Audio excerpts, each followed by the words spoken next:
Welcome to the captain's chair, also known as hanging leg raises, my favorite abdominal strong core, strong ab exercise.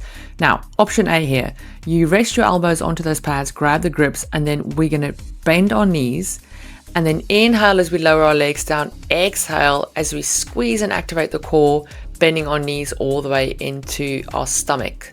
Now, as you can see, I'm controlling the movement all the way up and all the way down. I'm not using momentum or swinging my legs. Option 2 is oblique. So all we're doing here is we're twisting our legs to the left and then to the right to really tuck into our abdominal muscles that run diagonal down our waists. So you just want to make sure that you control this movement. Twist and hold at the top before you lower your legs down. Don't just swing your legs. Option C, more advanced here, is to keep your legs straight. So you want to make sure that exhale that you squeeze your tummy at the top. So exhale as your legs come up, inhale as you bring your legs back down again. Option D is the most advanced exercise on the captain's chair. So only do this if you're comfortable with A, B, and C. So grab the hand grips at the top. We're going to curl our legs all the way into our chest and then fully extend down to the ground.